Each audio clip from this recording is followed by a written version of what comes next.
Kong, she journeyed beyond this world in a profound NDE that completely rewrote her understanding of life, healing, and consciousness.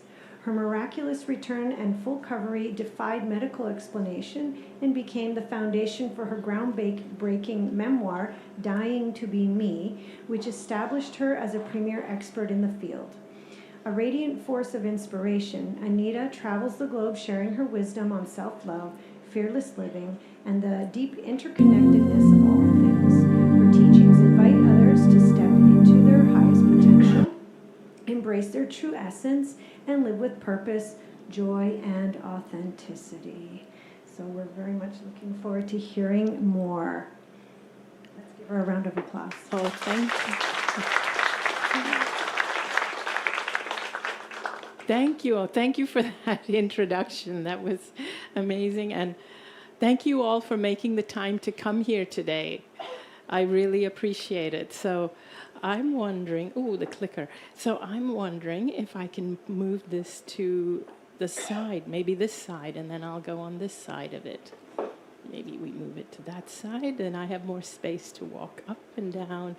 I don't like standing on the stage. I like to be closer to all of you. Yes, and then, got it. So I'm not going to bore you with a lot of PowerPoint, but I was so happy to hear that, or to see that all of you were here last night, because the way that what I was told, because it's optional for you all to come last night, to come today. And so in my mind, I was thinking, how much of last night should I repeat today for those that didn't come last night? And for those that did come, I'll be repeating myself. But this is great. Now we can dive deeper straight in to some of the things. Yes, we can get to more. Yeah, so I appreciate all of you for that. And we can get into more of the things that you want to know. What I really want to do is talk about the way that this experience has impacted my life. And my intention is for you to be impacted so that you don't have to go through what I went through to learn what I did. Because, with me, it wasn't, for so many of the things, like I was living from a place of fear, as I mentioned to you. I was a people pleaser. I was a doormat. I was all those things. Even when I got cancer, I was that person that didn't want to trouble anyone. When people would say to me that, I can help you. I can drive you to the hospital. I can drop you food. And I would say, no, don't go to any trouble. I was still a people pleaser. I was still more concerned about everyone else than I was about myself. And it wasn't cancer that cured me from being a people pleaser. It was death. And so normally, I wasn't supposed to come back. People aren't supposed to come back from death. When I did come back, one of the first questions I had, because in death, from that realm, it seemed so simple. Life made so much sense. And that's what I want to do for you, is to have it make sense for you. It made so much sense, and it was so simple. The first thing I remember saying to myself when I came back and started to get well was, why doesn't everybody know this? Why did I have to die to figure it out? And that's when I started to realize that actually we are born knowing this, but we forget. We forget because we get it conditioned out of us because of the way we're taught. Because one of our biggest teaching tools is fear of what's out there, fear of the planet. We learn through fear, and we learn because we think that it's a dangerous world, or there's not enough to go around. So we go through life living from this place of fear, but we're born highly intuitive, which is what we are. Innately, we actually are highly intuitive, extremely powerful. When left to our own devices, our bodies are incredibly intelligent, and we are supposed to heal very, very fast. Our bodies are capable of that. But believe it or not, even our healing and our way of viewing our bodies is different from what it should be. For me, my relationship with health, with my body, changed completely after the experience, as you can understand. And I feel that there is so much. So from my understanding, and this is what I truly believe, I believe that many of our illnesses, especially the chronic ones, especially cancers, these are not physical diseases, and they will, and we spend trillions of dollars on cancer research and funding cancer research, but the cure for cancer will not be found in medicine alone. Cancer is more a mystical, a spiritual condition, not a physical condition. And unless we start to realize that there is a spiritual, an emotional, a mental component to it, we won't 100% find the cure for cancer. We're looking in all the wrong places. What we don't realize is that, and I'm going to say this, I'm cautious about saying a lot of these things publicly, but I'm going to throw caution to the wind for this workshop today and tomorrow, and I'm going to speak truly from my heart, from what I know from my heart to be true. We already have the cure for cancer, and it's a lot easier than we think. Would anyone else agree that they can see that? Good. I'm seeing a good number of hands go up. We actually already have the cure, but it seems like it's so far away and so daunting because we're looking in all the wrong places. The other thing I want you to know is we're spending a lot of time searching and searching and searching when we don't need to. Here's what I realized when I came back from the near-death experience. I knew my body was going to heal. As much as I know the sun is going to rise tomorrow, even if it's cloudy, the sun is still going to rise. That's how much I knew my body was going to heal. I just knew it was going to heal. And I knew I didn't have to do anything for it to heal. And this is the point, is that the knowing that you are already healed and you don't actually have to chase, pursue, research, change yourself, be something else, contort yourself, that is a big part of the process that heals you. When I wrote the book, Dying to Be Me, at first I was writing for myself. As I mentioned last night, I wrote and wrote for myself and submitted it to an NDE forum. At first I was writing for cathartic reasons. Later, when I was approached by the publisher to turn it into a book, I wanted to write a book that wasn't an how-to book. Hay House write a lot of spiritual how-to books. And I said, this is not a how-to book. Because what I want is for people, when they read this book, is to actually see themselves in it and understand that they don't have to do anything. It's like at the end of reading it, and that was my intention, at the end of reading, it's like, oh, I get it. It's about knowing who I am. It's not about doing this step by step. What do I do next? It's about, oh my gosh, I recognize who I am. I remember now. That is the healing. It's an instant. Your body may not reflect it in an instant, but when you feel it in that instant, when you feel it and you know who you are, then you know, oh, okay, I know. This is what I'm meant to know. This is who I'm meant to be. This is what I came here for. This is who my soul is. It's a remembering. It's a recognizing. And as long as you can stay in that remembrance, your body will heal. Because I want to share with you that when I was going through the process of dealing with the cancer over the period of 4 years, I was doing everything. Like I was actually really into healthy foods and anti-cancer supplements.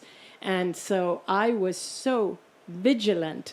I would order all the supplements that were antioxidant. I was very regimented in making sure I took them all.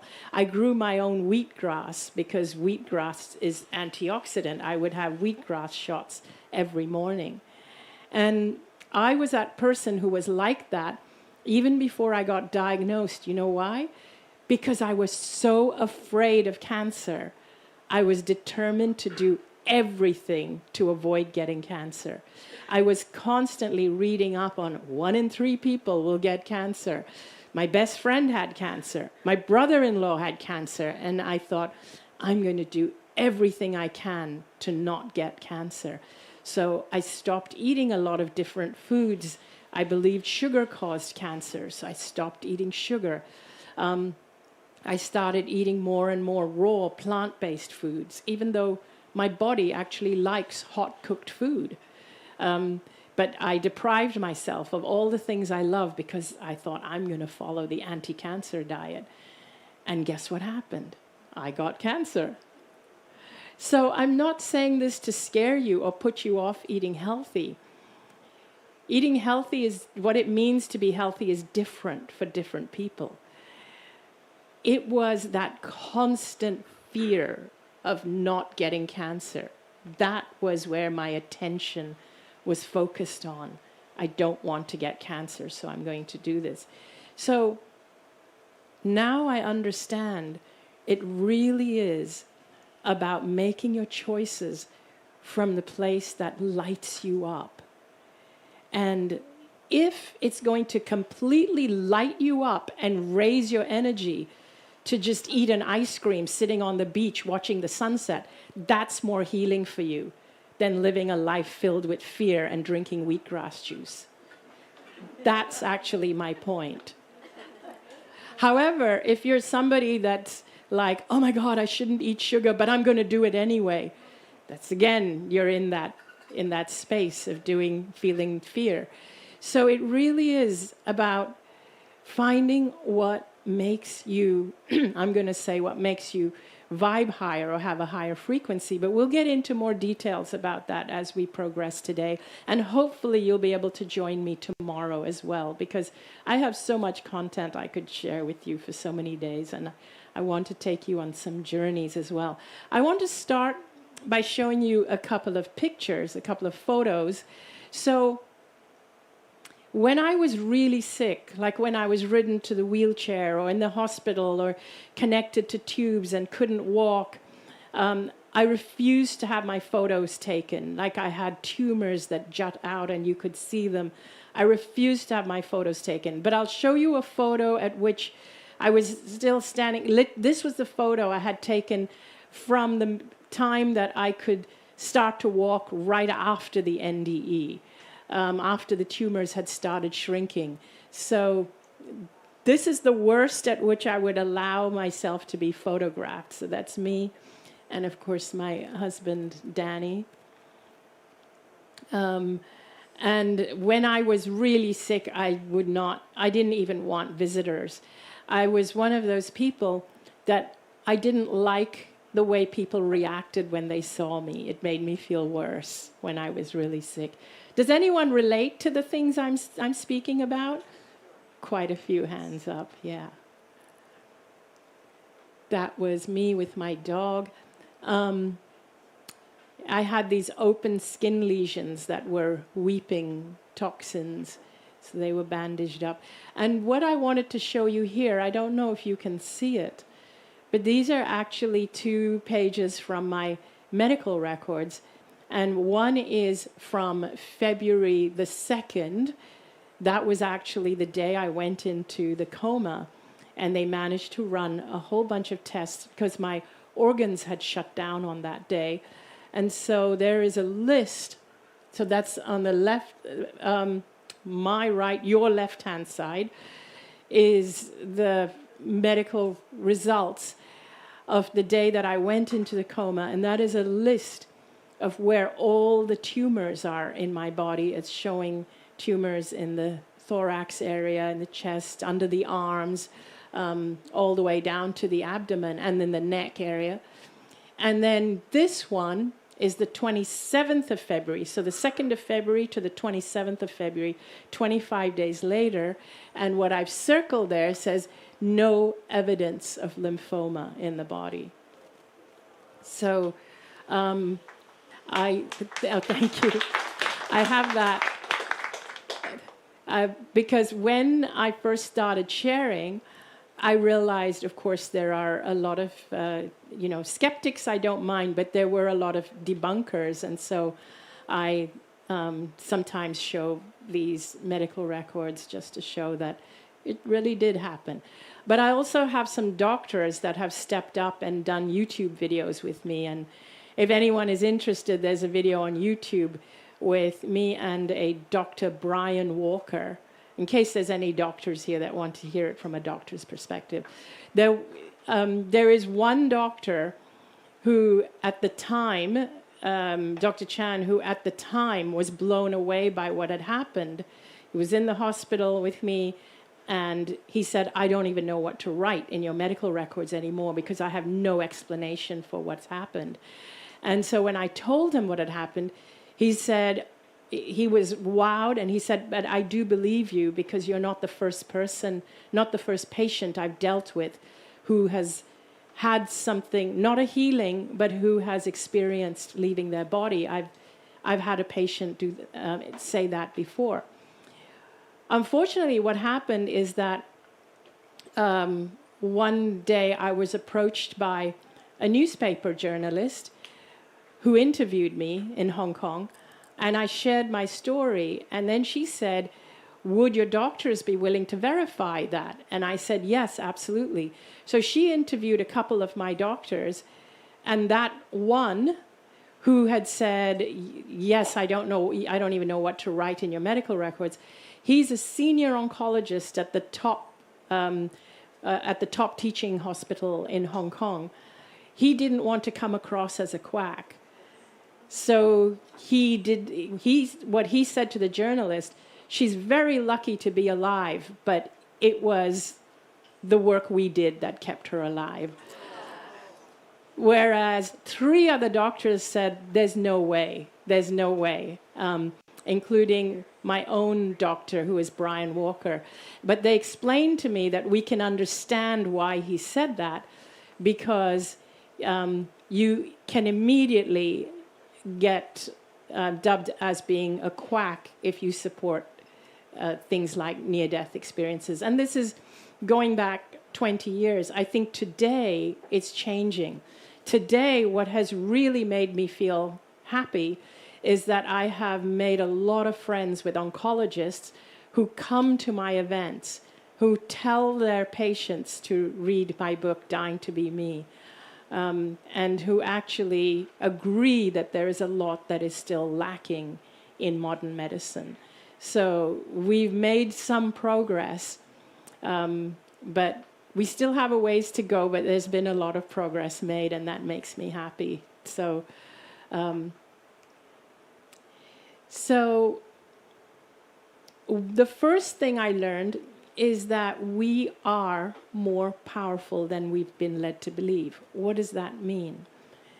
That, to me, what that means is that we are more capable and we have more autonomy over our lives than we've been led to believe. Most of us live our lives as though we're just victims of our circumstances, victims of what life has dealt to us.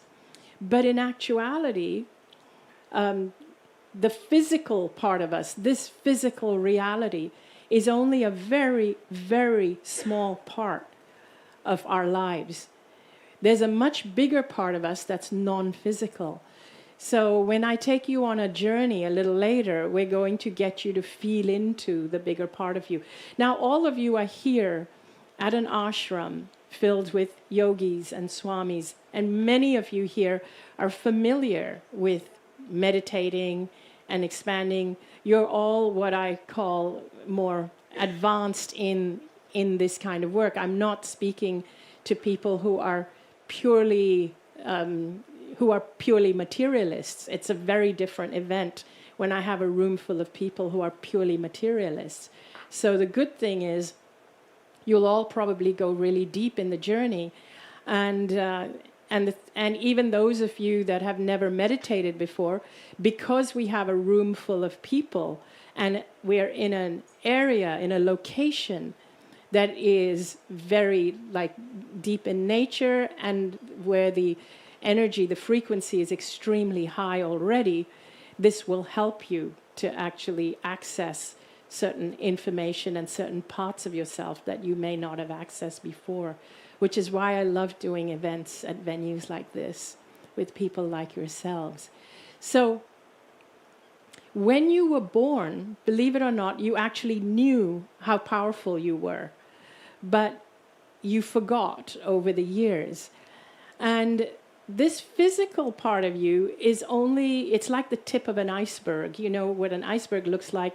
What you see above the water is such a small proportion of the iceberg. It's only 10% of the iceberg. The other 90% is below the water, and you don't see it. So you think that what you see at the top is all the iceberg is. But it's actually humongous beneath the water, the part you can't see. That's the same with us. We have so much that is beyond this physical. And all of us, our energies are overlapping with each other. Our energies are so big, they overlap. But when we are living in this life, we're not taught that. We're not told that. We're not reminded of that. We come here knowing it, because when you're a child, when you're a baby, your intuition is extremely high. The more aware you are of who you actually are, the more aware you are of your spiritual self, of your true self, the more intuitive you allow yourself to be, the more intuitive you become. And when you close that off, when you convince yourself that I am just a physical being, you start to cut off your intuition. And so in actuality, you can always access it. And that's what I want to remind you of. You might need to practice it. And some of you may have it fully open already. But I want to give you a metaphor. So, because what happened on the other side and how I learned these things, there's no words for what happened on the other side. We don't have the language for it. And so it's very hard to put into words. So I use metaphors to help you to understand. So if you can imagine that from the time you were young, like let's say from the time you were old enough to understand your parents, imagine if your parents started to teach you that you must keep your eyes closed, your physical eyes, your eyelids. You must keep your eyes closed. I know it sounds crazy, but just use your imagination and imagine if every single parent of every baby, of every child, from the time the child was about 2 years old, the child was told, you have to close your eyes and you have to learn to navigate the world with your eyes closed. Because if you open your eyes, you will disrupt the natural order of things, the way the world runs. It will throw you off from the way the world runs. And imagine, so you are then growing up, navigating the world with only 4 senses. And let's pretend they tell you that's all we are. We are 4 sensory beings, and nothing else beyond the 4 senses is real. Don't trust anything beyond your 4 senses. So all you have is touch, taste, smell, and your hearing. So you go through life growing up with just your 4 senses, and you're forced to keep your eyes closed. Over time, as you keep your eyes closed, the muscles of your eyelids atrophy. So you can no longer open them with ease. It's really hard to open them because they've atrophied and your eyes are just closed and you're navigating the world. Now imagine if every single being on the planet was taught that the only thing real are the 4 senses. Anything else is purely your imagination, or if you dabble into anything else, then it's witchcraft. It's not real. It's woo-woo.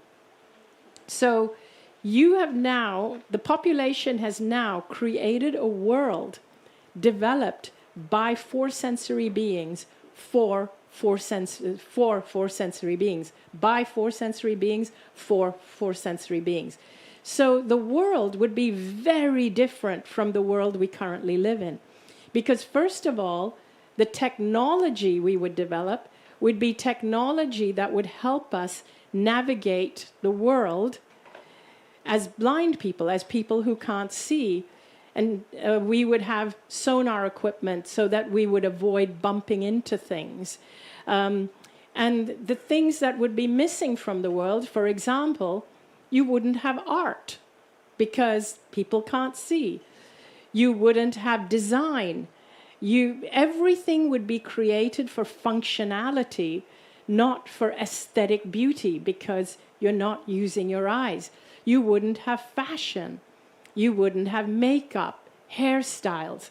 Everything would be for functionality. And all our technology would be to help us navigate this world as people who don't have sight. Our language would be different. You wouldn't have words for colors. You wouldn't be able to measure distance just by sight. You would have different language on distance. You would literally have to walk the distance, or you would have to develop technology to help you measure distance before you're going to bump into something. We wouldn't have words for, as I said, colors. We wouldn't be able to say, we wouldn't be able to see the sky or understand what a bird is or know what flight is. There would be a lot that would be eliminated from our vocabulary, from our world. So we would be living in a world for people without sight. Now imagine if one person opened their eyes and had always kept their eyes open and had never closed it, and that one person is navigating the world without bumping into anything, and they're able to say to the people around them, hey, watch where you're going there, you're about to hit something. And that person goes, oh my gosh, how did you know? How did you see into the future that I was going to hit something? And so they get dubbed as being either a crazy person or a woo-woo person, or they get dubbed as being someone who has special sight. Now, here's the thing. Every single one of us are actually multisensory beings. But from the time we were young, we were conditioned to believe that we are five sensory beings. And what's interesting is if you have pets, if you have babies, if you have grandbabies, you can see how intuitive they are. And yet, when we display this intuition as adults, you know, like how your pet, my dog, would wait at the door 5 minutes before I was even close to the door. How does he know? He knows. But when a human does it, we're like, oh my God, we need to conduct experiments around it to prove that it's really true. Don't we react that way? We need to do a peer-reviewed study, and we're not going to take anyone's word for it. But it's normal. It's normal. Just watch the animals, watch the birds, watch how birds in flight, when they're a whole, what do you call a flock, when there's a whole flock of them. And literally at the same second, they all turn because they all share a consciousness. We all share a consciousness, but we have been programmed to believe that we are separate and we are alone. And that is the reason we suffer. That is the reason that we suffer, we get sick, we feel lonely, we get depressed, all of these things. If you truly knew who you are and how connected you are, your world would be very different. And if you could start exercising that muscle of intuition, which will take you into the different dimensions. And does this make sense so far to you? Great. So that's really what I want you to know and navigate the world, knowing this about yourself. So, for example, if I was dealing with somebody who was sick, who had cancer or something, I would, first of all, I would probably say to them, are you doing things in your life that you love? Does it feel like your life has meaning? Do you have people in your life that you love? Do you have people in your life that love you? Do you feel like your life has purpose? I would start with those questions and get them thinking about those things. That's a good place. That's a better place to start than to immediately go into, okay, you're going to need this and you're going to need this radiation or this chemotherapy and so on. So I would start them first by trying to understand why they're here. Are they living a life they love, or are they living a life they hate? If somebody is living a life they hate in a terrible relationship, in a job they hate, and they're living a life where they feel there's no meaning or purpose, it's no wonder their body starts to shut down. It's really no wonder. But when you have someone who is dealing with an illness and you can actually help them to discover a purpose and to discover their joy and to discover meaning, their body will actually get more excited and start to heal. Does that make sense to you? Yeah. So let's move on with this presentation. So the opposite of fear, now I use the word fear. The opposite of fear is love. And in the word fear, I've lumped a whole lot of things: stress, anxiety, and the fear can be everything from fear of disapproval, fear of being disliked, fear of illness, fear of cancer, fear of war, fear of scarcity, of being hungry, of being poor. This world has way more fear than love. And so one of the reasons I share what I share is because I think we can heal ourselves and the world when we realize the answer is as simple as bringing in more love, bringing in more choices in our individual lives made from the place of love instead of fear. When we become more aware that our lives led up to this point, many of the choices that have brought us here have been from a place of fear.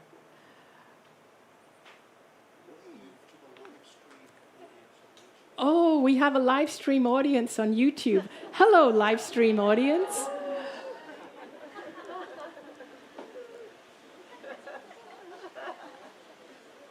That's so nice. Thank you. Yay. So later when I ask questions, the live stream audience can post them as well. And maybe somebody, if someone's monitoring it, they can shout it out to me. Yay. Thank you.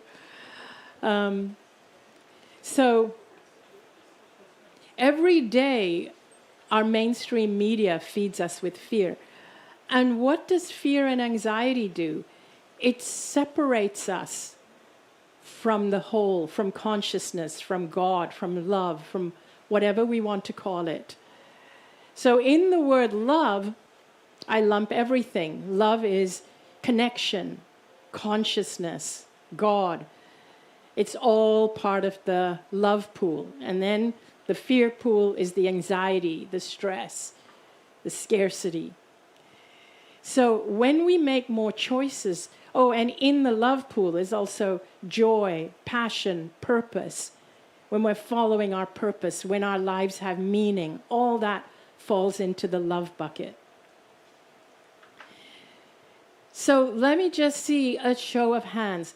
How many of you believe that your lives today are at the point where you are because of fear-based choices? Like right now, be honest, you're in a safe room. Raise your hand high. So you're not happy with your life right now where you are, right? Some, it's mixed, but there's a lot that you would love to change because it's from... No? Yes. I made the choice to come here because of a huge heartbreak. And now I have more love than I ever thought. That's beautiful. She made the choice to come here because of a huge heartbreak, and now you have more love than you ever thought. That's beautiful, because that's the next step. That is really beautiful. Because even our fear-based choices, when they actually reach the turning point that feels like a break, like when I had cancer, when I died, that's when we see the gift. That's when it breaks us open to receive the gift. Yes. Absolutely. So, and usually most of us shift into that love-based space after we've cracked open from making those fear-based choices. So thank you for sharing that. That's so true. How many of you are living a life that you feel fulfilled and is really joy-filled right now, and you're doing things that you love? See, that's great. And usually when I am doing events and speaking to people, the proportion is not as high as here. A lot of you really are following your passion, your mission, your joy, your purpose. You feel you have purpose, which is actually really great. So in this world, we actually have more love, more healing, more joy than we do have fear or anxiety or stress. I mean, existing in this world. But we seem to be more focused, or generally humanity seems to be more focused on the fear, anxiety, stress. And that is the part that we seem to be blaring on our loudspeakers, so to speak. So one of the analogies I use to actually explain how we view the world, or how it seems we view the world from the perspective of the near-death experience. Again, I have to use a metaphor. If you imagine that life is navigating through a darkened space with one little flashlight, let's say you have one little handheld flashlight, and you are just lighting the way as you move through life with this one little flashlight. And all you can see is what this little flashlight is shining on. And you can't see anything more than that, than just what this little flashlight is shining on. And so your flashlight is shining there, and you see a fan, but you can't see anything else. And then it's shining there, and you see the pictures, and you can't see anything else. So you literally can only see one thing at a time with this little flashlight. Now, imagine one day, and this is what it felt like in the near-death experience, that these floodlights go on, and you find yourself in this huge, like, warehouse. It is so big, it's as big as a football field. It's as big as a Costco or something. And it's got all these shelves, and it's got high ceilings and floor-to-ceiling shelves of just things, different things, beautiful things, and some things not to your taste, and it could be colors you've never seen before. But some things you've seen before because your flashlight has shone on it. But most of the things you've never seen. And these are things that are just new to you. And they're beautiful. And you realize there's so many amazing, beautiful things that you never knew existed. But yet they are beautiful. They are things that have maybe amazing music, amazing colors, things that are exuding love. And you are blown away by, wow, my world was filled with all of this, and I didn't even know. I could only see those things, and many of them were not that pleasant.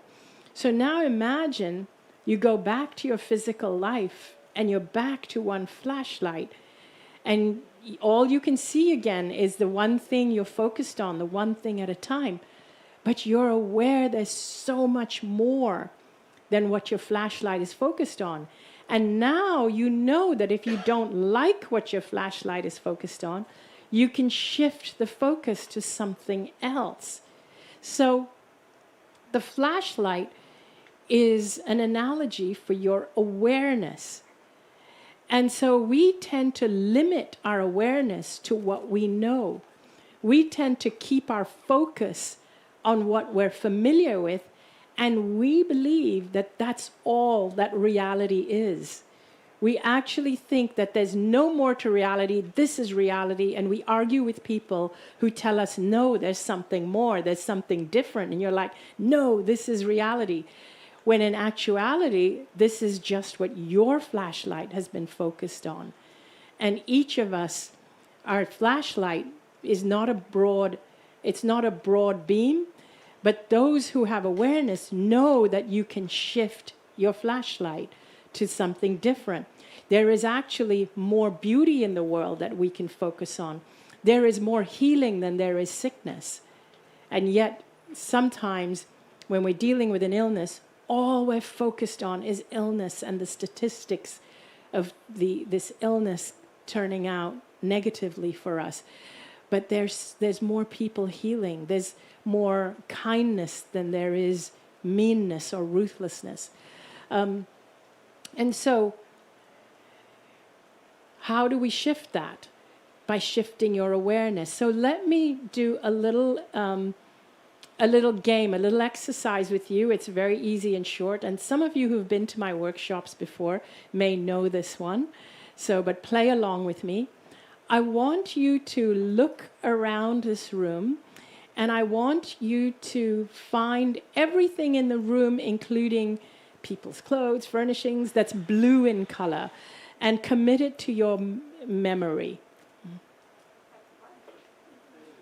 Just commit it blue in color and commit it to your memory. As many as possible. Now, turn around and face the front. I'm going to test you on it. Close your eyes. How many things in the room can you recall that's white?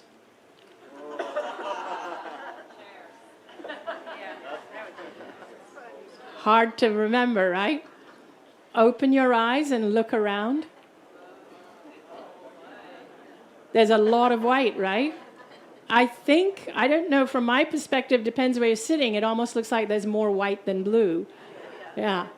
But you missed them all. Did some of you even forget you were wearing white? So something can be right under your nose, but if you're not focused on it, you won't even notice it. So what happens in this world, and be aware of this because I want you to see through this illusion. Fear sells.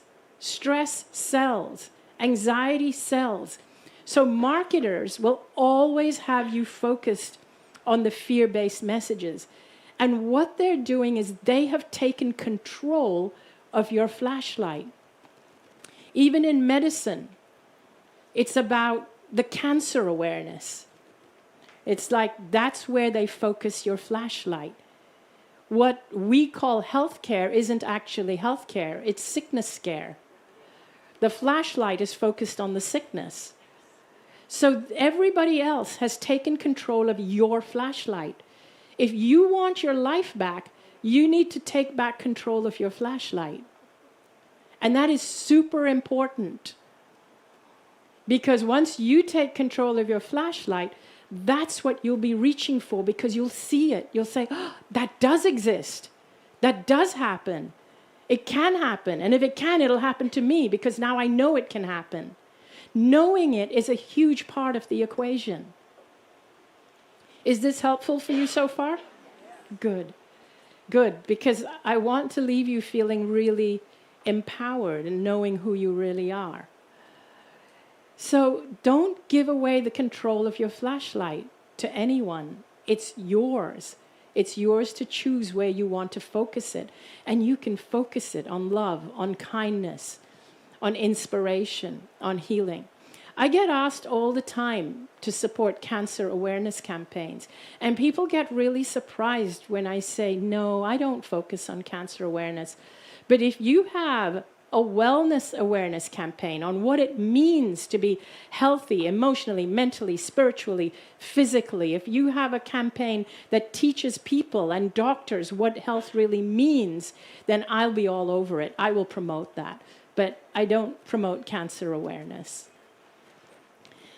And it's just one of the things that I truly believe, that we can reduce incidences of cancer when we start spreading health awareness and when we start expanding health.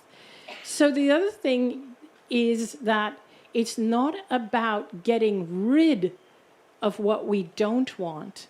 It's about expanding what we do want to see more of. And that is more empowering, and it works better. And I'll tell you why it works better.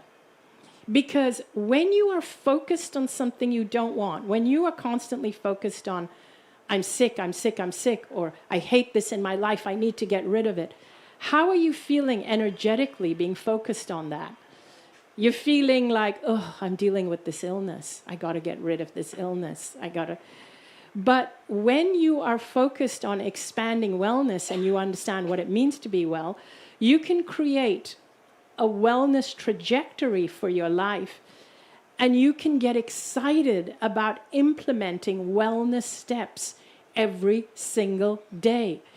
So no matter where people are in their trajectory of their lives, you can create baby steps every day to increase your wellness, increase your wealth, increase anything that you want to increase step by step. But it's always about increasing what you do want and not about fighting a war against what you don't want. That's always more effective. One of the other things that I learned when I was on that side, I wanted to understand, why was my body so sick? Why was it so against me? Was it my karma? Why did God do that to me? And I understood nobody did it to me. It was me repressing my own soul, my own energy that really wanted to be heard. My soul wanted to express itself. My soul wanted to be heard. And so that was my soul crying out. And the more I repressed it, the more I felt I had to be a people pleaser and a doormat, the more it would cry out for help, the louder the illness got. So I always tell people, look out for the wake-up calls and listen for the wake-up calls. I'm going to now just ask for a little bit if you have any questions, and then we're going to go into a journey. So raise your hand if you have a question. And then we'll have somebody come around with a microphone.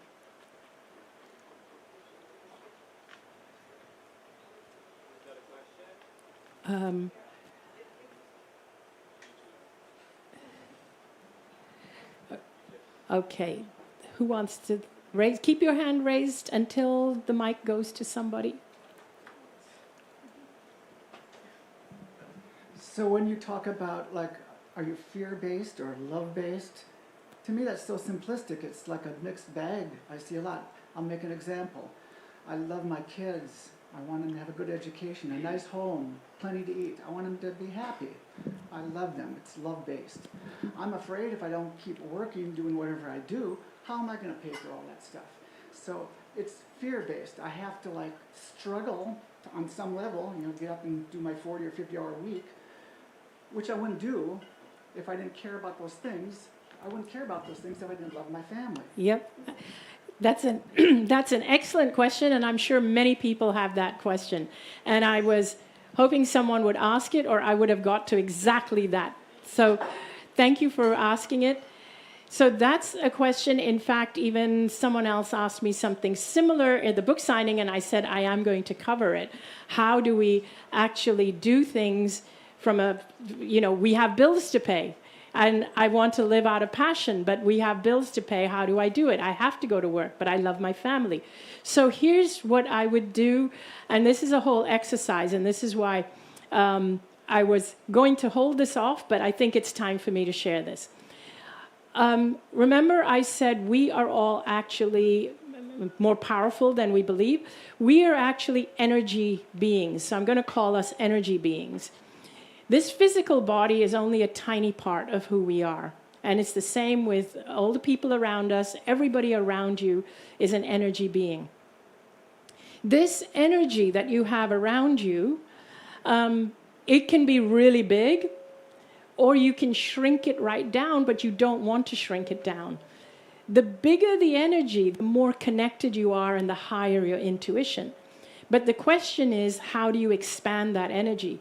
And the more you expand that energy, the more you attract the right kind of work to you, because you are actually connecting.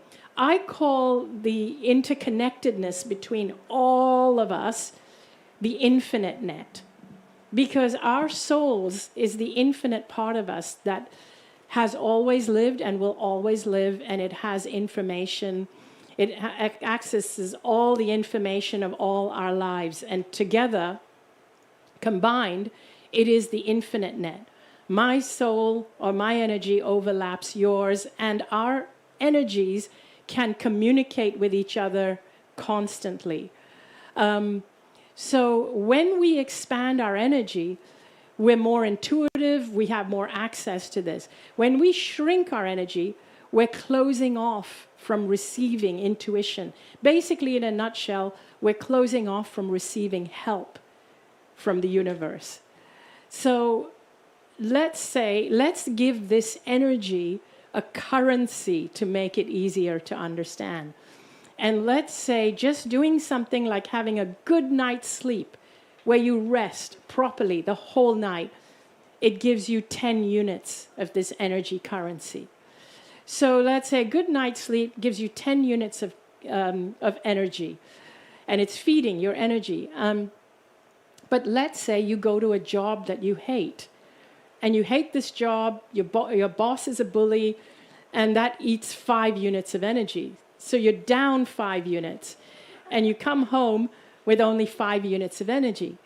But you love your family, and so you play with your kids, or you have a partner you really love, and that increases your energy again some more. Now here's the thing. As your energy continues to increase, as you become aware that there are certain things in my life that I do every day that either decrease my energy or increase my energy, the idea is to become aware of what they are, so you do less of the things that decrease your energy and more of the things that increase your energy. You can't avoid doing the things that decrease your energy altogether. There will always be things that will decrease your energy. But if you have enough of energy equity, you will be able to do those things. It's just like money. You'll be able to do those things that decrease your energy with plenty to spare. But here's the bonus. Energy equity is different from money equity. Money is physical. Energy equity is much more powerful because energy equity gives you more access to intuition. It connects you more. It brings more synchronicities into your life.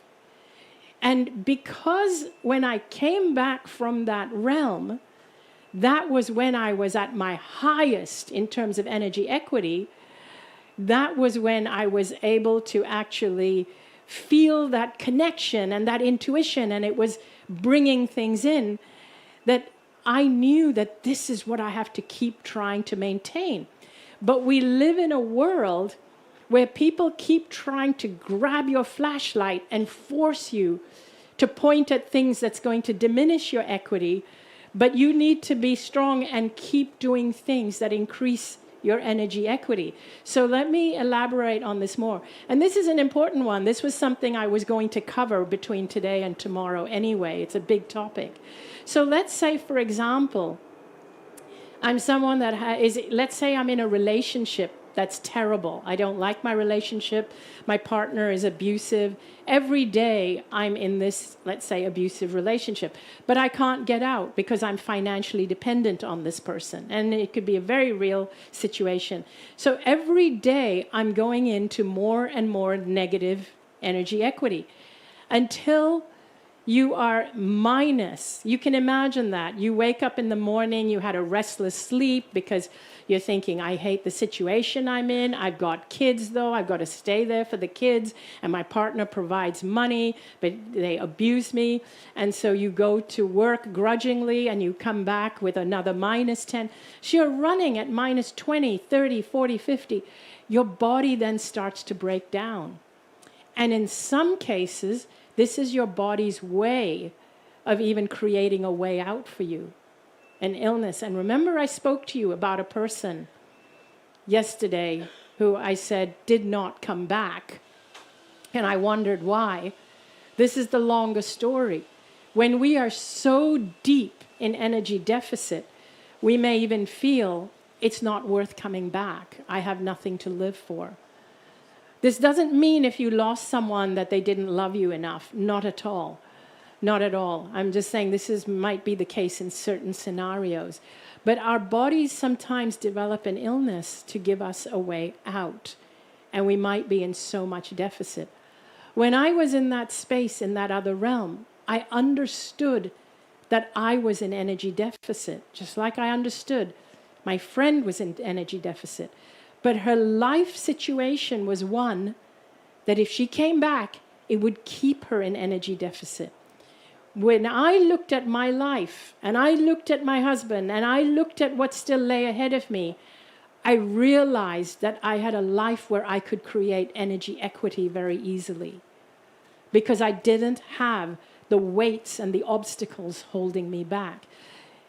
Each and every one of you can create energy equity, step by step. So even if you're in a job you hate and you're in it out of fear because of your kids bring you love. Focus on what else you can do from day to day to day that can bring you more and more energy equity, which will help you. It'll help your intuition to tap into opportunities that will actually improve the situations in your life that you don't like. And this is the thing. The more you build on things that you love to do, the more you build on the love, the more love you will bring to you. Even those things that give you energy deficit right now, they'll soon fall away. The second thing to remember is if there are things that bring you energy deficit, that drain your energy, in other words, that you can let go of them. When you start to be aware, what's draining my energy? First is the awareness, what's draining my energy? Then the second thing is, what is a no negotiation that I still have to keep doing? And what are the things I can let go of? So let go of the things you can, and start actually doing more things that give you energy equity so that you can deal with the things you can't let go of. And I'm just being beckoned, the people on YouTube. Is there a question? Hi, YouTubers. Do we have something that they would like to share or say, or a question? I'll let you know if something pops up. Okay. We'll let you know when something comes through on YouTube. Perfect. Thank you. Thank you. Let's take one more question and then we can... Did that answer your question?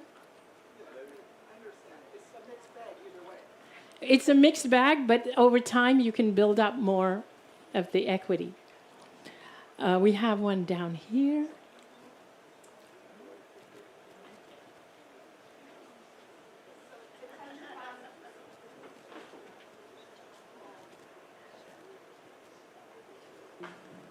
Hello? Okay. Yes. So to touch upon decisions or actions made on the basis of fear. Let's say I go for a mammogram.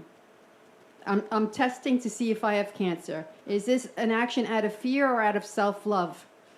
That's actually entirely up to you. It really is.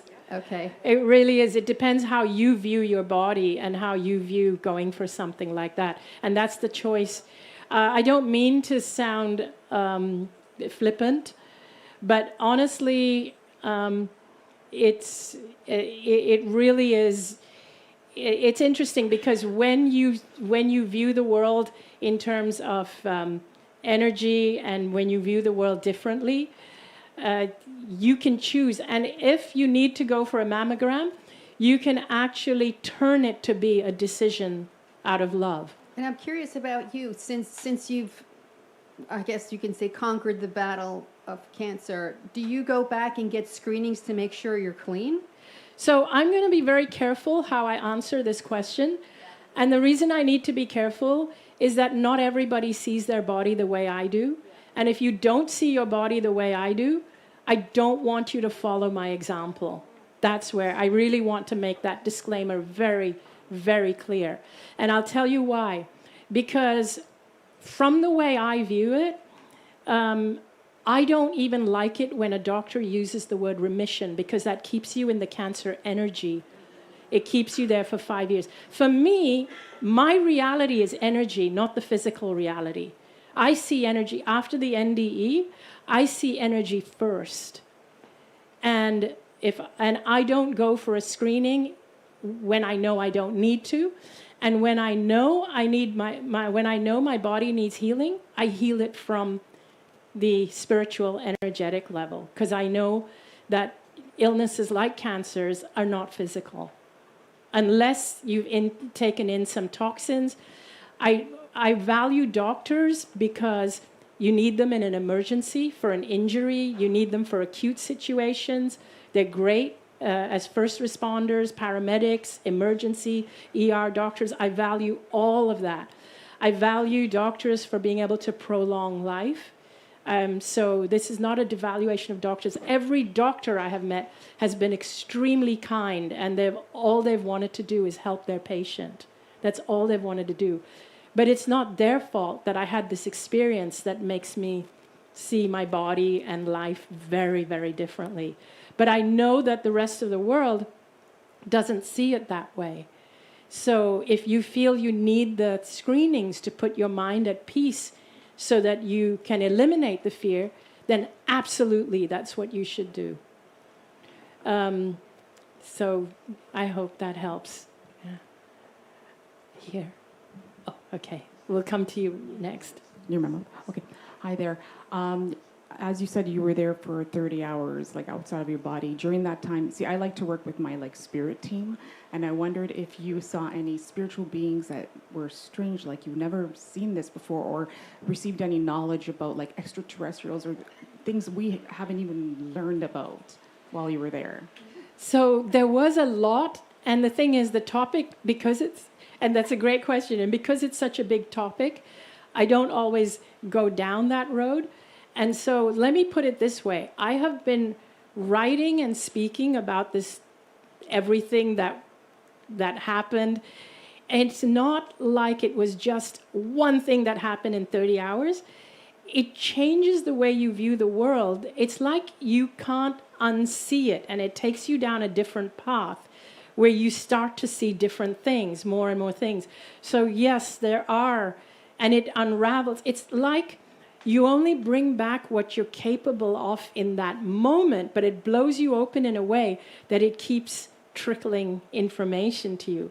So yes, there is life on other planets. Yes, we do have beings helping us. And so I'm always, whenever I'm speaking to a group, I'm always trying to gauge, because I actually speak to groups of doctors as well. And when I speak to doctors and scientists, I kind of stick to one side of what I talk about the healing part, and about, yes, we need more spirituality and healing, and I'll speak to one side. But when I speak to a different group, I am able to admit, yes, there is a lot more. There are beings, there are people trying to intervene because they don't want us coming to the brink of our own extinction, because it will affect the entire ecosystem. But yes, there is all of that. Amazing. So did you see that, or you just got the knowledge as you were coming, here on this earth or up there?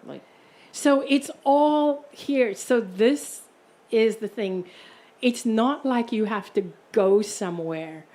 It's just like the analogy I gave you about having your eyes closed.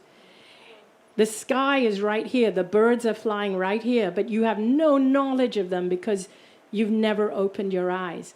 When this awareness pops open, you become aware that there is a whole other world beyond this physical. But what I want to tell you is that we all have access to it. We all do. I actually, it's not my intention to convince people that I'm different or that I'm special and you all need to come to me. No, I never want to start a cult or a religion. I don't want that much power. I don't want you giving me that power, because I know I really was just a regular person dying from end-stage cancer. And if that happened to me, it can happen to anybody. But yes, it's right here. You don't have to actually go anywhere. You can tap into it. So thank you. Thank you. We have a gentleman here who's had his hand raised for a while. Thank you, Anita. Just want to say I'm a surgical oncologist myself. So I've practiced for the past 30 years, well over, thousands of patients. And I think, rather than a question, it's affirmation about the fear part. And over the years, I follow my patients throughout. If I see them, it'll be, 10 years, 20 years, 30 years. And one of the things I recurrently found, those that approach the disease with fear, day in and day out, rather than looking at, okay, this is an event which occurred in my life, I'm going to get on with the rest of my life, other things define me. The ones who live through fear, they did not survive long. There you go. Thank you for that confirmation.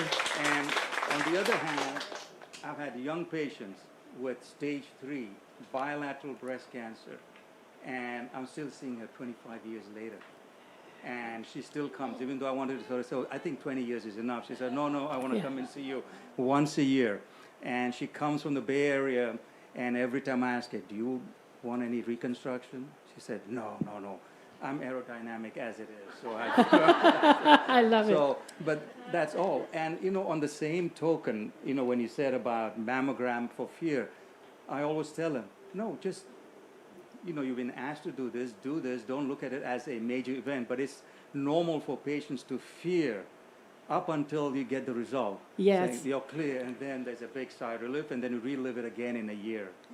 Yes. And my final comment is, a lot of patients just come to me, I've been feeling strong and say, I'm a cancer survivor. I said, oh, good. But I say, is that how you want to be defined? I said, what is your middle name? Do you have children? And it used to, put them back a little bit and say, well, what are you talking about? I am a fighter. I say, yes, you are. But why do you want to label yourself with a disease? Exactly. I love it. So it took a while, let's say I lost a few patients that way when I told them, because they did not want to hear that I'm not fighting. But the thing is, they didn't subsequently realize, yeah. And at some point, I used to have patients come in with questions about this thing, a pile. And at some point I have to tell them, do you trust me to do the right thing for you? Put that away. And that same patient came to me 10 years later and she said, hey, Dr. Kashri. I said, yeah? I remember what you told me. I said, what did I say to you? He said, you told me just put that away and, put trust. And that the right thing's going to happen. And he says now uses that on some of his other colleagues. Yeah. So wow. I think, and we are including more spiritual aspect to care, because we find that those who are undergoing spirituality, yoga, and mindfulness do better when they go through the traditional therapy, such as radiation therapy, because radiation therapy does destroy many of your sort of what you call as natural killer cells. Yeah. And this way you sort of try and bring all your own immune system to improve yourself. So these are slowly being integrated as a holistic method of managing cancer. I love that. See, you're the kind of doctor we want more of, really, truly. Thank you. Thank you. And in fact, and this is what I'm finding. More and more doctors, oncologists, are coming to my events and even recommending my books. And I have been speaking in a group of doctors, like the UCSD, the cancer centers in San Diego. I'm very closely associated with the University of California, San Diego's medical facility. I have many doctor and oncologist friends there who invite me to speak with their doctors. And they come to my events when I have events around the Southern California area. And so I'm finding this shift to be super beautiful. Yeah. And they're finding that there is a huge difference. So one of the things that I tell people when people say that they're going through cancer, I always say to them, the cancer is not exactly that. Don't let the cancer define your life right now. And this is while they're going through it. And I'll say, just treat it as something you have to deal with day to day, but use this time to find your purpose, to find meaning in your life, to find out why you're here. What do you want to do? And I also tell them, imagine if you got a clean bill of health today, right now. Your doctor is giving you a clean bill of health. What do you want to do with the rest of your life? Go start doing that now. Go celebrate and start doing that now. And the other thing that I tell people, I wish doctors wouldn't use the word remission, but when somebody tells me that they've been told they're in remission, I tell them, when someone tells you you're in remission, what that actually means, it's time for you to remember your mission.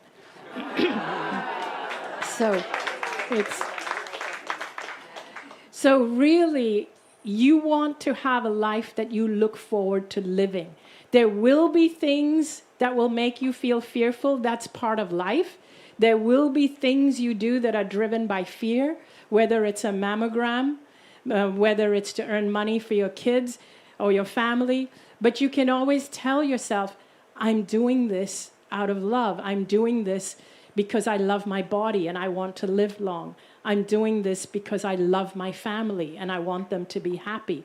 And the more that you're able to do things where the underlying tone is love, the more that you actually uplift yourself. And I appreciate you sharing that, really, because it's just a confirmation that you're seeing it in your practice. And I love that. And we seem to have more questions, and let's go with the question there, and then we should probably do the journey. Yes, I think we should do the journey. Okay.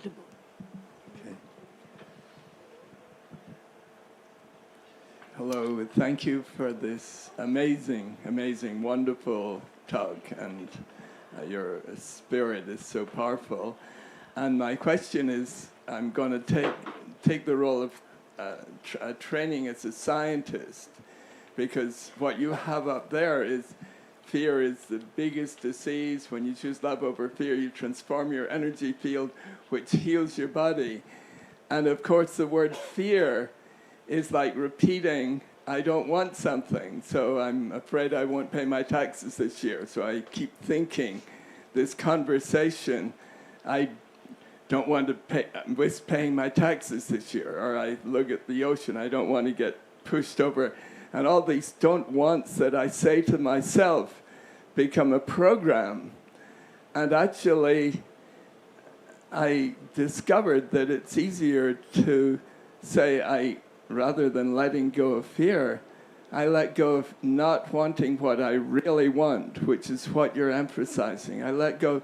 So if I'm afraid I'm going to go to hell when I die, I let go of not wanting to be in heaven now. Or I'm afraid I won't recover from this sore knee in my yoga class. I keep on saying, I let go of not remembering to say I'm getting better and better every day in every way. So I've learned the fear word conjures fear. I spent years teaching people how to deal with stress management, so we focus on relaxation. Would you like to address how we can avoid this trap? Because the fear that runs the planet is also a fear that is a word that actually runs the conversation. And we need to look at the conversation as well as the emotion.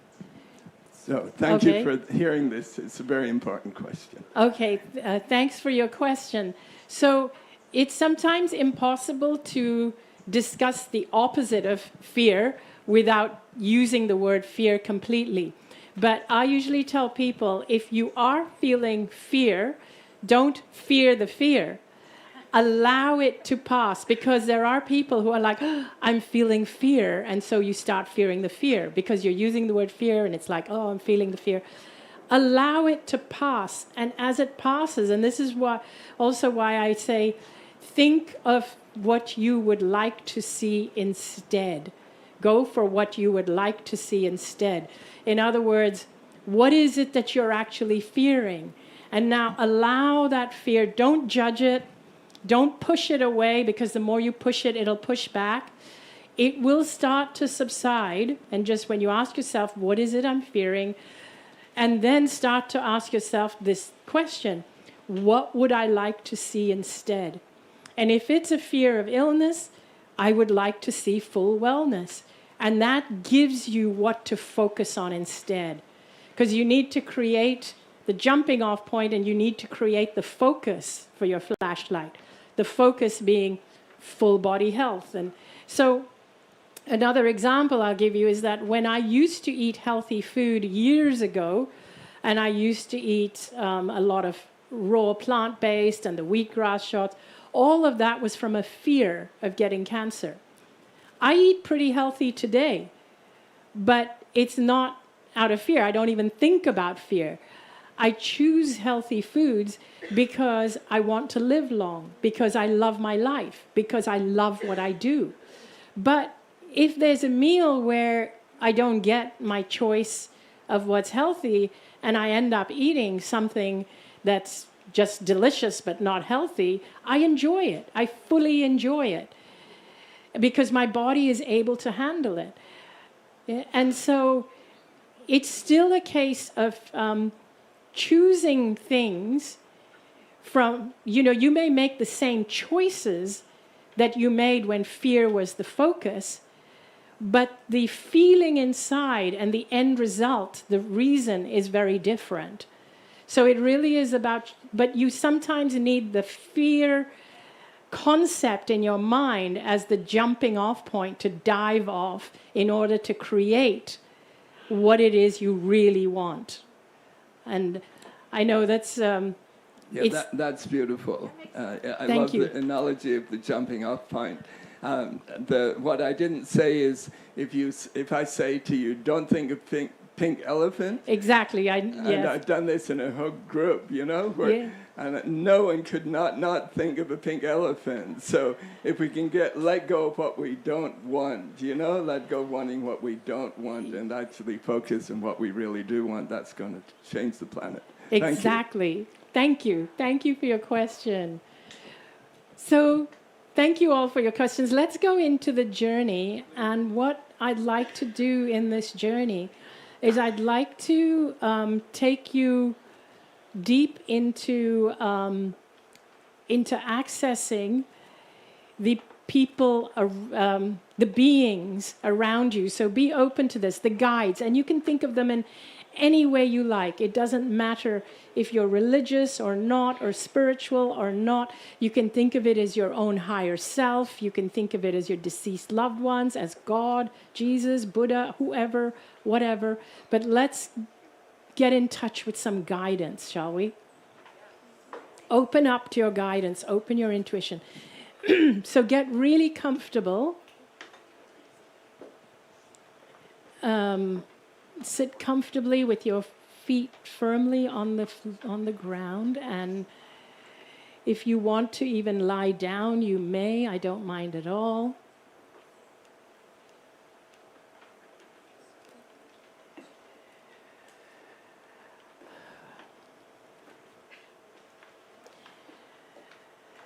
And just so you know, this music has been purposefully created and composed to take you into deeper and deeper states.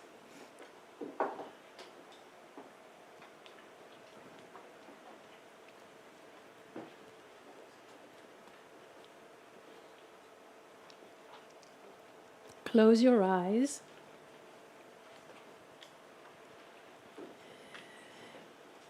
And I want you to start by taking a few deep breaths.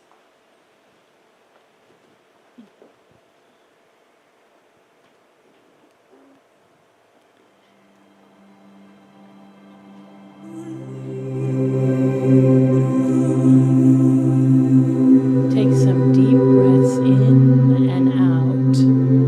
In and out.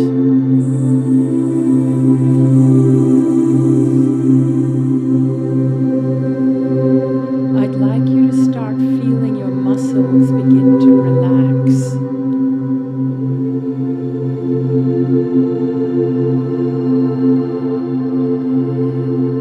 Feel the muscles in your head, around your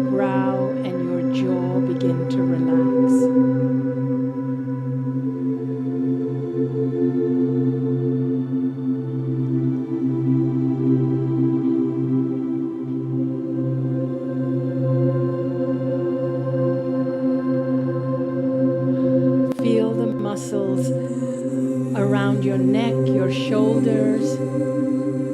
Just relax.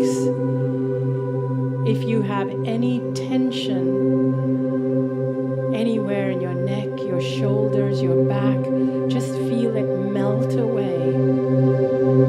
You are so relaxed now. Any tension in your hips, your thighs, your legs, just feel it melt away. All the way down your legs, your calves, your ankles, your feet.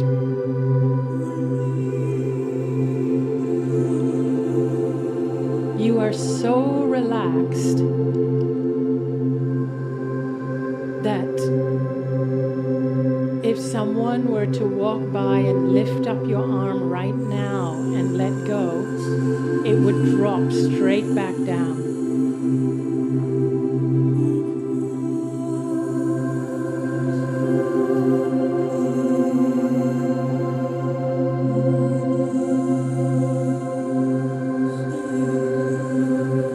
Now I would like you to imagine a beautiful light, a beautiful golden light from above, coming down as a beam, entering you through your crown. And it's entering the top of your head. And as it's coming down into your head, feel it swirling around inside your head, bathing and healing the inside of your head, your brain, your eyes, your sinuses, and it's traveling down your throat. This beautiful golden light traveling down your throat and into your body and bathing around your heart, your lungs, your kidneys, all your organs, and it's traveling down your limbs.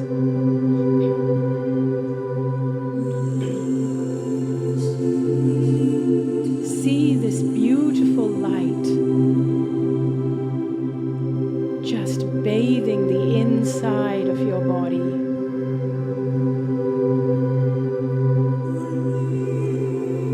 If you are dealing with any health issues right now, I would like you to see this light spending a lot of time bathing that area of your body.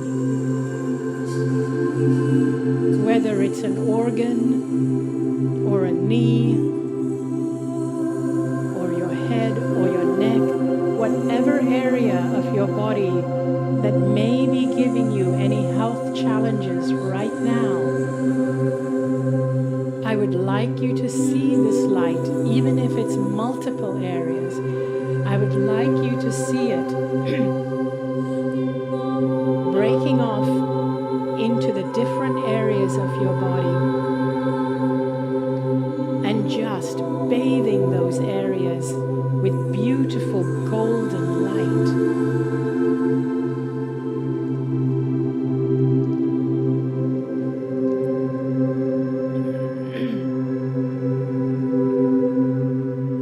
See the cells of those areas.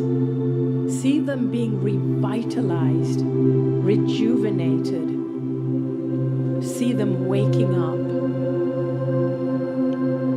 See them thanking you for this beautiful energy shot.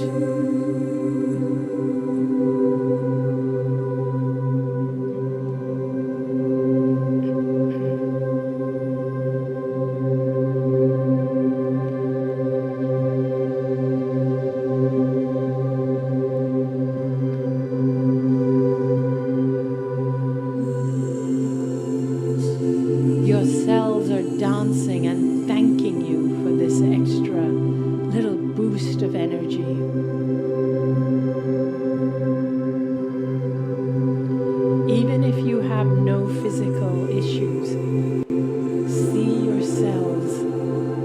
given this boost of energy.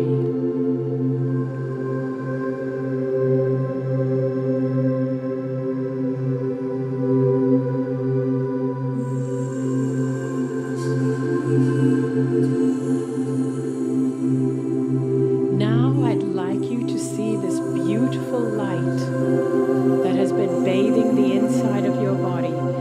I would like you to see it expand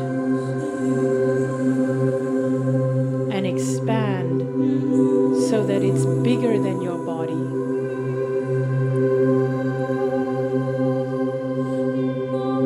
It's bigger and it is now surrounding your body. It's encompassing your physical body.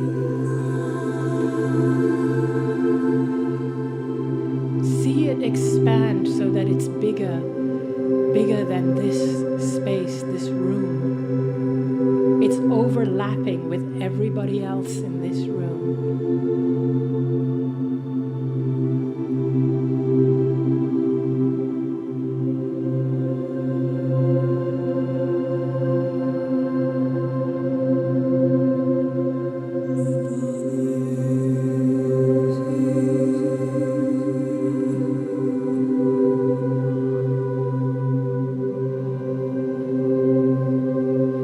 See your energy get so big. And now I'd like you to see this beautiful ball of energy start to float up. This beautiful ball of energy is you. It is your life force energy. It is your soul. It is who you truly are. It is much bigger than your physical body.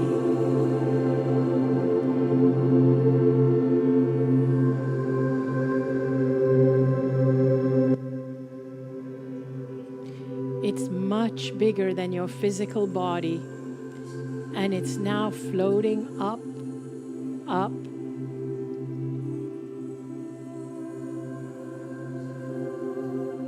This ball of energy, this golden light, is who you truly are. And you are floating above your body, above this ashram. You are aware that your physical body is sitting or lying here in this room. But you now are feeling so much more powerful than this body.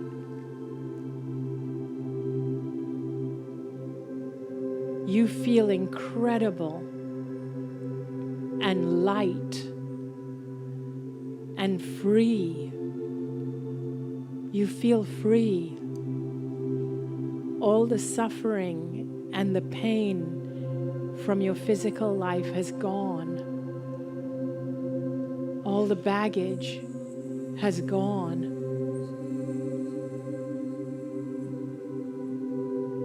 You feel amazing.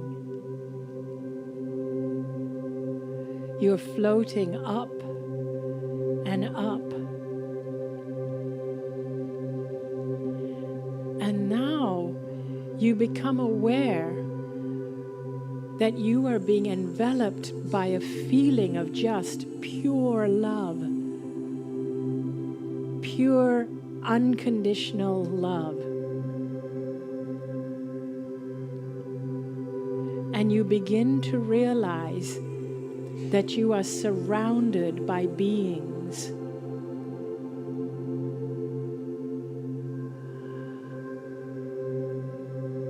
There are these beautiful, loving beings all around you. And you recognize some of them. If you have lost somebody who you love recently, or if someone who you are close to is on the other side, for example, a parent, a partner, a spouse, a sibling, or a child of yours, If you have lost somebody you love, even multiple people, they are here to greet you now. You can see them and feel them giving you their love right now. They're here to comfort you. And they have a message for you. They want you to know that they have always been with you since they crossed over.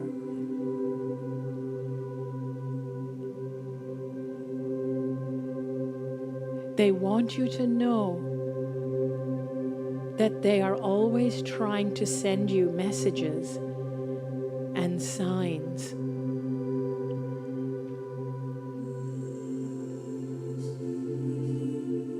Sometimes you don't see or notice or hear them. But they want you to know that if you open up and believe them and believe that they are there, you will start to see the signs.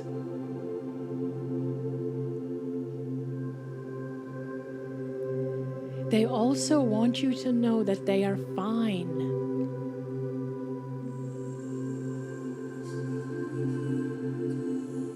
You don't have to worry about them. They are perfectly fine. They want you to find your joy again.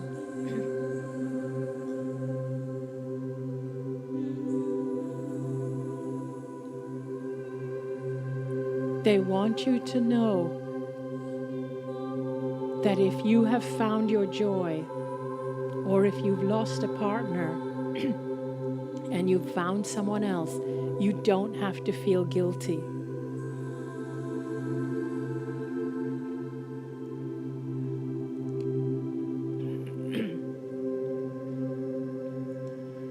If you've lost someone who took their own life, they want you to know that they are fine and they are happy, and they want you to know that there was nothing you could have done about it.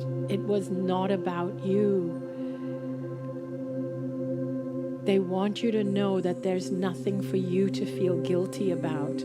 It was them. It was their time. It had nothing to do with you.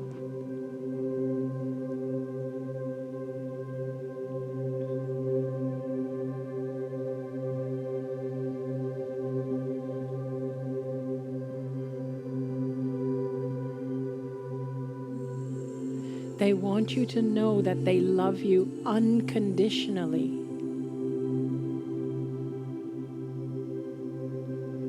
It doesn't matter what the relationship was like in physical life. They see you for who you truly are right now. And they love you and they support you.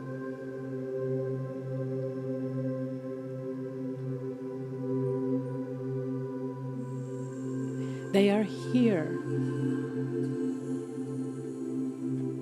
They want you to know that they are so grateful that you are in this space right now where you've opened yourself up to feel them and receive them. And whenever you need them, they're there. You're not taking them away from something more important.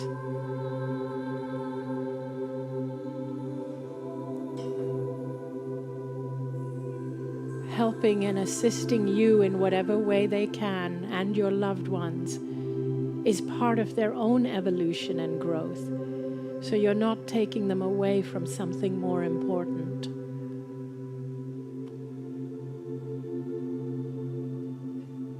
You're not holding them back.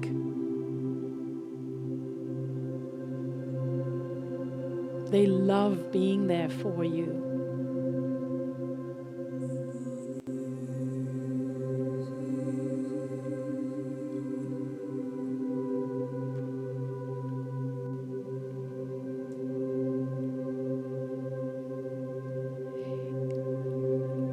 if you have any unfinished conversations with your loved one on the other side, you can always speak to them. And even now, right now, I will be quiet for 2 minutes. And in your mind, please go ahead and have a conversation. Tell them anything that you want them to know, because they can hear you. I will be quiet while you go ahead and tell them anything that you feel you wished you'd said, because I want you to know they can hear you.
Now your loved one who you've been conversing with has something to say to you. And I will be quiet and let you listen to what they have to say to you. And whatever they say, please remember, it will be very loving and comforting. And it will feel very good to you. If you receive any message that doesn't feel good, it is not them. It is your mind. I'll be quiet as they give you their very comforting, loving message.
Now, all the other beings that are around you come forward and they surround you They surround you with love,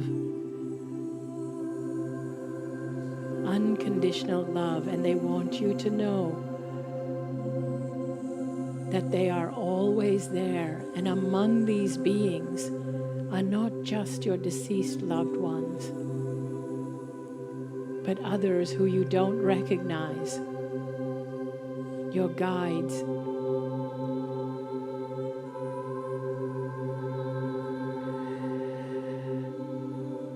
And they would like to help you in whatever way they can.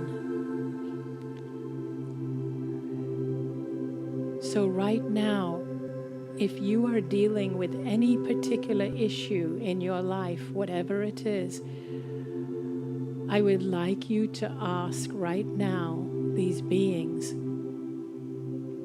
what do I need to know in order to move through this issue? What do I need to know? What do I need to do in order to move through these issues in a way that will be for my highest good? And I would like you to listen out for the answers that they give you. And once again, bear in mind, the answers will feel comforting, uplifting. The answers will make you feel relief or any of those emotions. They will not make you feel anxious or fearful. Those can sometimes come in from your mind. But listen out for the messages that feel uplifting and trust them. And they will be along the lines of, they might tell you, don't be afraid to let go of either a job or a relationship. Or they might say something as simple as, you need to exercise more. Or something as simple as, you need to eat healthier. It could be anything. Or they might say that you need to take that job opportunity that you are in two minds about. Or they might say, you're healthier than you think you are. Messages like that is what will come through. So I'm going to be quiet and allow you to receive your personal message from your spirit guides right now.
The beautiful beings are scooping you up in their love, and they want to show you something beautiful. They're scooping you up and taking you along a golden lit path. And this golden lit path, as they take you along the path, it is opening up. It opens up into your future, and they're telling you, look at this. Look how beautiful this is. This is you living your life. And I would like you to now see that. See yourself. See yourself in complete joy.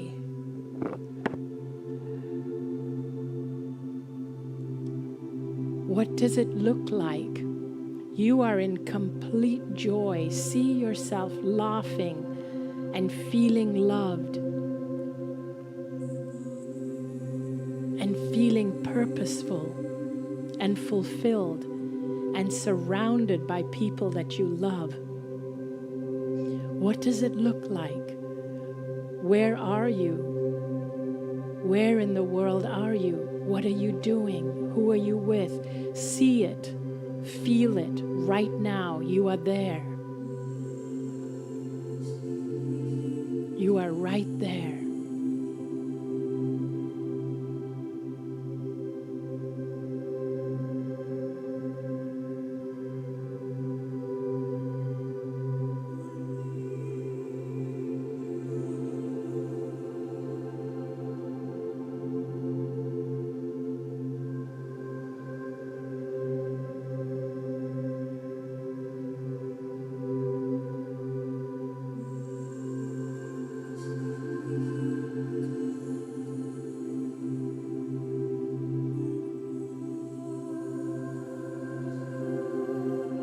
You are living the life that you are meant to live fearlessly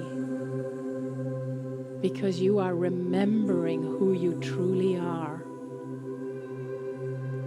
See yourself being completely yourself. See yourself doing things that you are passionate about. Feeling purposeful.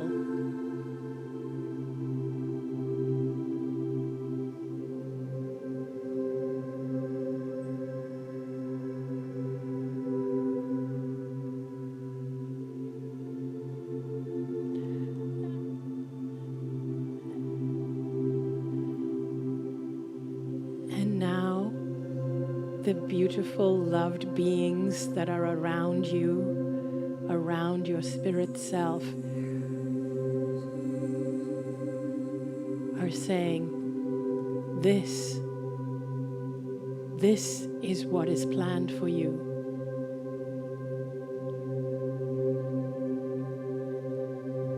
This is what you deserve. You are worthy and deserving of joy and happiness and health.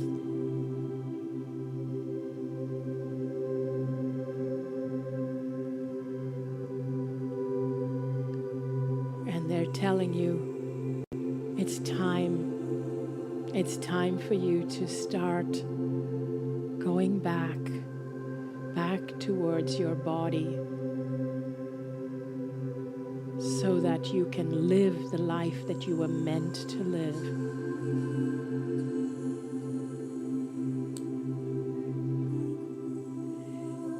Feel them slowly guiding you, guiding your spirit, guiding you back.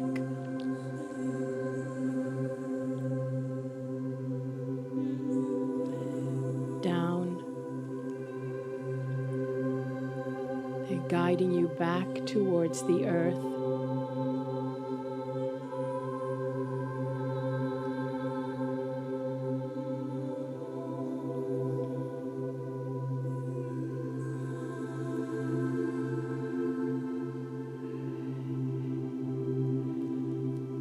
Down towards this ashram, down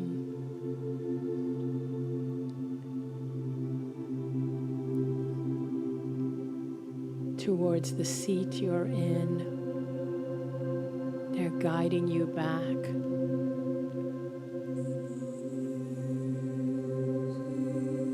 And their final message to you is that now that you know the truth of who you really are, go back and live your life fearlessly.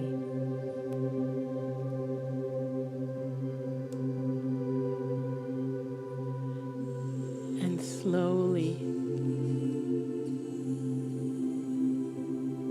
you can start to feel yourself in your body.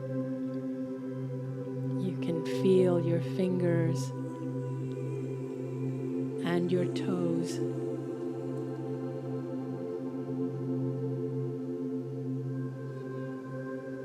Whenever you're ready, you can start to open your eyes. But take your time. I will leave you I will give you a few minutes in case you want to journal or have something to drink. We will leave the music running for a few more minutes.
I'd like you all to be very gentle with yourselves for the rest of today. Drink lots of water. And if any of you fell asleep, that's okay. You still got the energy of it. By being in a room of such high vibe beings as the ones in this room, you still got something out of just being in this space because the energy was strong. We will be meeting again tomorrow at 2 o'clock, if I'm correct, 2 p.m. 2:15? Okay, 2:15 tomorrow. And I'd love to see as many of you as possible. We'll get to a few more of your questions, but we'll go deeper into talking about how Spirit communicates with us, about illness, and we'll do another journey if you're up for it. Thank you all so much for joining me today. And V, thank you. Thank you.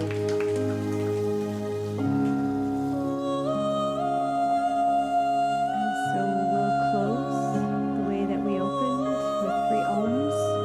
Can you turn this down? Yes. Okay. Okay, wonderful. So let's sit up tall, take a deep breath in and out.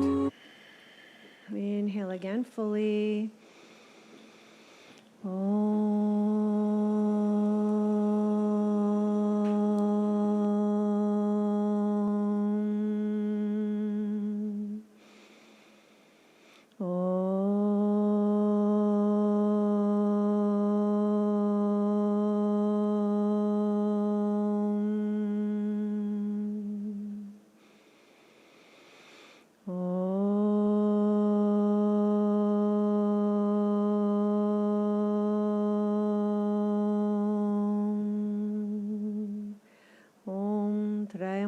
Yajamahe Sugandim Pushtivardhanam Urvarukamiva Bandhanan Mrityor Mukshayamamritat Om Trayambakam Yajamahe Sugandim Pushtivardhanam Urvarukamiva Bandhanan Mrityor Mukshayamamritat Om Trayambakam Yajamahe Sugandim Pushtivardhanam Urvarukamiva Bandhanan Mrityor Mukshayamamritat Om Shanti Shanti Shanti Om Peace Peace Peace Bolo Satguru Sivananda Maharaj Ji Ki Jai. Om Bolo Vishnu Devananda Maharaj Ji Ki Jai. Om Namah Shivaya. Namah Shivaya. So, what do you recommend they do for the rest of the afternoon?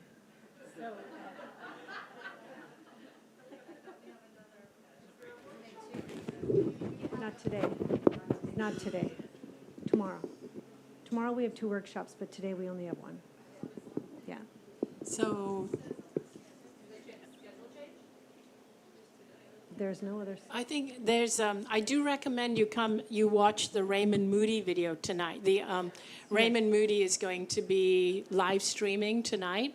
So I highly recommend watching him, because he is the person who coined the term near-death experience, NDE. And he is a researcher of near-death experiences.